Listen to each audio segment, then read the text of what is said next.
नमस्कार, मैं हूं संगीता गौर। आप देख रहे हैं मरुदा हिंद 24 न्यूज। खबर अपने आप में बहुत बड़ी है दोस्तों। कांग्रेस ने एक बयान जारी करके स्पष्ट कर दिया कि 22 जनवरी को राम मंदिर प्राण प्रतिष्ठा कार्यक्रम यानी कि राम मंदिर के उद्घाटन में वह नहीं जाएगी। कांग्रेस ऐसा इसलिए कह रही है कि मंदिर अभी अधूरा है और आधे अधूरे मंदिर में प्राण प्रतिष्ठा नहीं होनी चाहिए। कांग्रेस ने यह भी कहा, यह पूरा का पूरा मंजर जो है, यह पूरा का पूरा कार्यक्रम कहीं ना कहीं भाजपा और आरएसएस का राजनीतिक कार्यक्रम बनकर रह गया है। अधीर रंजन चौधरी, सोनिया गांधी, मल्लिकार्जुन खड़गे, यह तीनों ऐसे कांग्रेस के नेता हैं जिन्हें 22 जनवरी को राम मंदिर के उद्घाटन समारोह में आने का निमंत्रण मिला था और इस निमंत्रण को स्वीकार भी किया गया था। पर अब कांग्रेस ने एक प्रेस रिलीज जारी की है जिसमें उन्होंने लिखा है, जो मैं आपको बता रहा हूँ। इसमें कांग्रेस ने साफ शब्दों में कहा कि मंदिर अधूरा है और कहीं ना कहीं 22 जनवरी के मौके को सिर्फ भाजपा के लिए वोट बटोरने का मौका बनाया जा रहा है।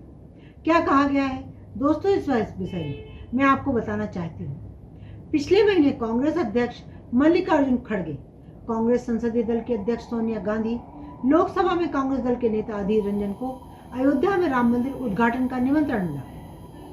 भगवान राम की पूजा अर्चना करोड़ों भारतीय करते हैं। धर्म मनुष्य का व्यक्तिगत विषय होता है आया है, लेकिन भाजपा और आरएसएस ने वर्षों से अयोध्या में राम मंदिर को एक राजनीतिक परियोजना बना दिया।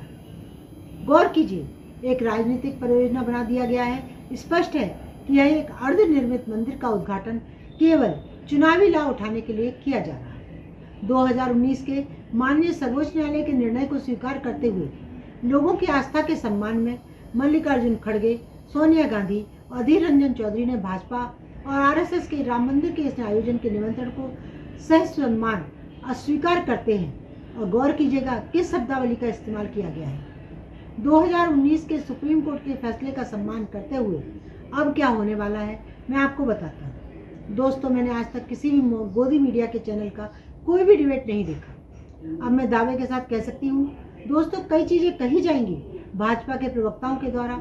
सबसे पहले भाजपा के प्रवक्ता क्या कहने वाले हैं कि राम का अपमान किया गया है।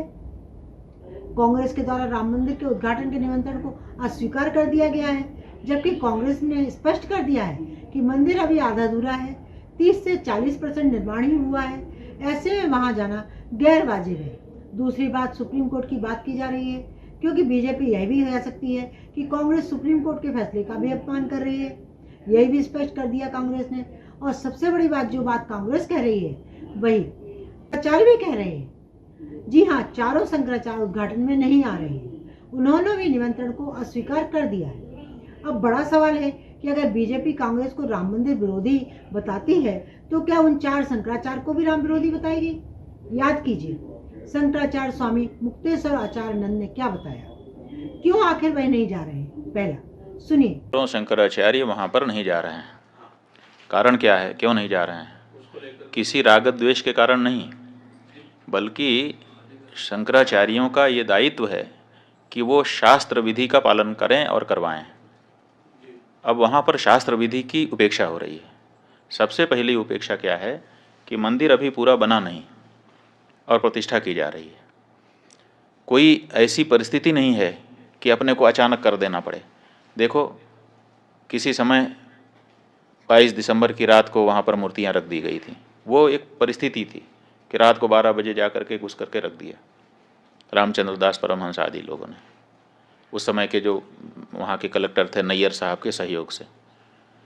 और उसके बाद 1992 में ढांचा ढाया गया।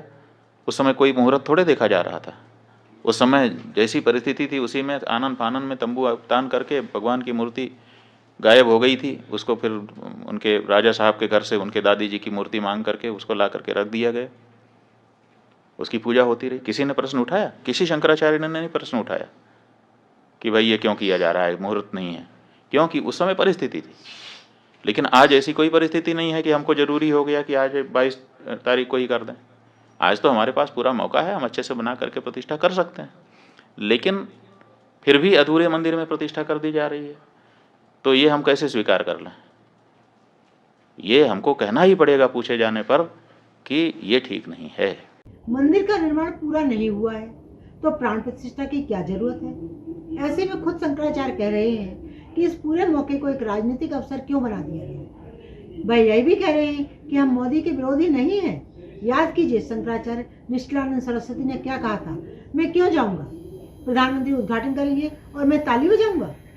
संभाविक सी बात है दोस्तों कि शंकराचार्य खुद अपमानित महसूस कर रहे हैं और कांग्रेस ने कहीं ना कहीं इसी बात का सहारा लिया है। वह यह कह रहे हैं कि मंदिर अभी आधा अधूरा है। कांग्रेस जो बात कह रही है उन्हें बल मिल रहा है शंकराचार्य के कथन और बयान से। शंकराचार्य जो बात कर रहे हैं उसे नजरअंदाज भी नहीं किया जा सकता। याद कीजिए दोस्तों, शुरू से लेकर अब तक इस मौके का इस्तेमाल सिर्फ और सिर्फ प्रधानमंत्री के महिमा मंडल के लिए किया जा रहा है। पहले भी राम जन्मभूमि तीर्थ ट्रस्ट के महासचिव चंपत राय कहते हैं प्रधानमंत्री विष्णु के अवतार हैं, और वह यह भी कहते हैं कि 22 जनवरी को संवैधानिक पद पर बैठा कोई व्यक्ति ना आए। मगर किसे बुलाया जाता है? प्रधानमंत्री को बुलाया जाता है। योगी आदित्यनाथ को पहले नहीं बुलाया जाता, बाद में उन्हें भी शामिल किया जाता है। याद कीजिए खुद चंपत राय एक प्रेस कॉन्फ्रेंस में कहते हैं कि हमने आडवाणी व मुरली मनोहर जोशी को कहा है कि वह बढ़ती उम्र के चलते आप इस योजना में ना आए, इस आयोजन में ना आए। यानी कि आडवाणी और जोशी जी का भी अपमान स्पष्ट होता जा रहा है। आधे अधूरे मंदिर का उद्घाटन गलत धार्मिक निगाह नंबर 2 राम भक्तों को बांटना। याद कीजिए यह भी कहा गया कि यह जो पूरा आयोजन है इसका और किसी से कोई लेना देना नहीं है, सिर्फ रामानंद संप्रदाय से लेना देना है। क्या कहा था उन्होंने? राम का मंदिर, राम की परंपरा, मंदिर केवल रामानंद संप्रदाय का है। चंपत राय ने यह क्या कर डाला दोस्तों, जो 500 वर्षों से किसी ने नहीं किया था। उन्होंने राम मंदिर की प्राण प्रतिष्ठा को सिर्फ रामानंद संप्रदाय तक ही सीमित कर दिया। इसे भी कहीं ना कहीं शंकराचार्य गलत मानते हैं। वह कह रहे हैं अगर मंदिर रामानंद संप्रदाय का ही है तो इस आयोजन को उन्हें ही सौंप देना चाहिए। इस वक्त नरिप मिश्रा इस्तीफा दें, चंपत राय इस्तीफा दें, भाजपा के तमाम सांसद जो इससे जुड़े हैं वह इस्तीफा दे दें। यह बात किसी और ने नहीं बल्कि शंकराचार्य ने कही है, और शंकराचार्य जो यह तमाम बातें कह रहे हैं कहीं ना कहीं कांग्रेस को भी इससे बड़ी उम्मीद है, हिम्मत आई है, इसलिए उन्होंने 22 जनवरी के इस निमंत्रण को अस्वीकार किया है। मगर मैं दावे के साथ कह सकती हूँ अब प्रचार जोरों पर चलने वाला है दोस्तों। राम की चर्चा कहीं नहीं होने वाली है, सिर्फ विपक्ष को गाली दी जाएगी और 22 जनवरी के मौके को सिर्फ और सिर्फ भाजपा के लिए एक वोट बटोरने का जरिया बनाया जाएगा और कुछ नहीं। ज़्यादा इंतजार नहीं रह गया दोस्तों 22 जनवरी को। हाँ, कुछ ही दिन रह गए हैं। आज 11 तारीख है, यानी 11 दिन देखिएगा मेरी यह भविष्यवाणी सही साबित होगी। बहुत बहुत